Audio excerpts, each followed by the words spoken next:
Welcome to my YouTube channel. இன்னைக்கு நம்ம பார்க்க போறது +2 பிசிக்ஸ் நியூமெரிக்கல் ப்ராப்ளம் தான் பார்க்க போறோம்.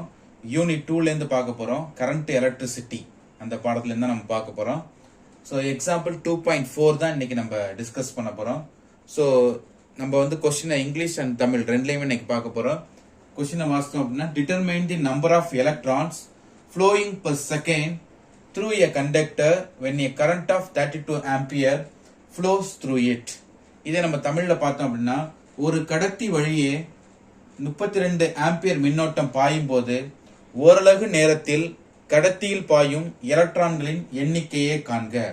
இந்த கேள்வி ரொம்ப ஒரு முக்கியமான ஒரு நியூமெரிக்கல் ப்ராப்ளம். அதாவது கம்பல்சரி நம்மளுக்கு 2 மார்க்ல அடிக்கடி கேட்கக்கூடிய ஒரு ப்ராப்ளம்.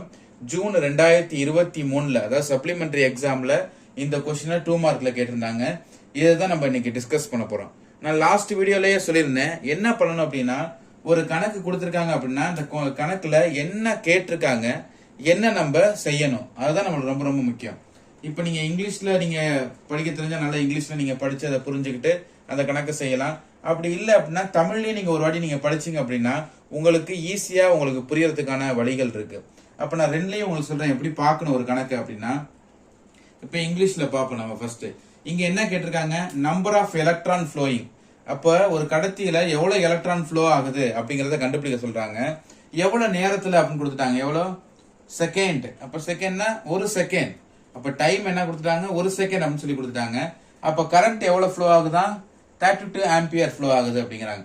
அதே மாதிரி நீங்க தமிழ்ல பார்க்கும்போது ரொம்ப அழகா கொடுத்துருக்காங்க. ஒரு கடத்தி வழியே 32 ஆம்பியர் மின்னோட்டம், இங்கேயும் கொடுத்துட்டாங்க 32 ஆம்பியர் மின்னோட்டம் கொடுத்துட்டாங்க. பாயும் போது ஓரலகு நேரத்தில், என்ன நேரத்திலா, ஓரலகு நேரத்தில். அப்ப டைம் என்னது, ஒரு செகண்ட் அப்படின்னு சொல்லி கொடுத்துட்டாங்க. சோ இங்க என்ன கேட்டிருக்காங்க, இங்கேயும் எலக்ட்ரான்களின் எண்ணிக்கையை காண்க அப்படின்னு கொடுத்துருக்காங்க. உங்களுக்கு இங்கிலீஷ்ல புரியல அப்படின்னா தமிழ்ல கூட நீங்க ரீட் பண்ணிக்கலாம். ஏன்னா நம்மளுக்கு கொஸ்டின் வந்து போத் லாங்குவேஜ்ல தான் வரும்.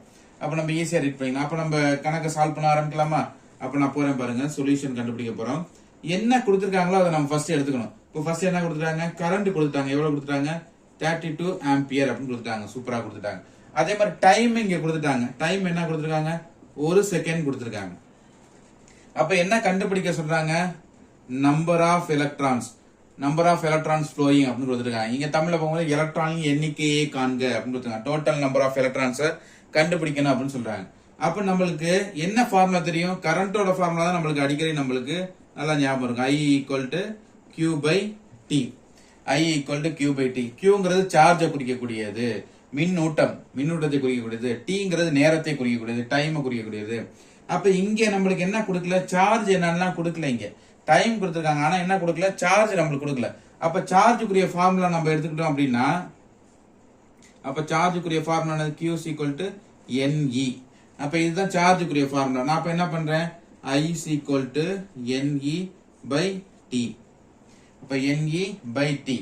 அப்ப என்ன நம்மளுக்கு கண்டுபிடிக்கணும், எலக்ட்ரான்கள் எண்ணிக்கையை தான் கண்டுபிடிக்கணும். அப்ப என்னதான் நம்மளுக்கு தேவை, எண்ணு தான் தேவை. அப்ப என்ன மட்டும் நம்ம ரைட் சைடு வச்சுக்கிறோம், மற்ற எல்லாத்தையும் லெஃப்ட் சைடு கொண்டு போயிடும். அப்ப என்ன மட்டும் நான் இங்க வச்சுக்கிறேன். அப்ப டிவிஷன்ல இருக்க T equal to left side போகும்பொழுது மல்டிபிளிகேஷன் மாறும், அதாவது பெருக்கலாக, வகுத்தல் ஈக்குவல் அங்கிட்டு போகும்போது பெருக்கலாக மாறும். அப்ப IT பை என்ன இந்த இடத்துல இருக்கு, E இருக்கு. அப்ப இங்க என்ன கிடைச்சிச்சு நம்மளுக்கு, ஃபார்முலா இப்ப நம்மளுக்கு கிடைச்சிருச்சு ஃபர்ஸ்ட்.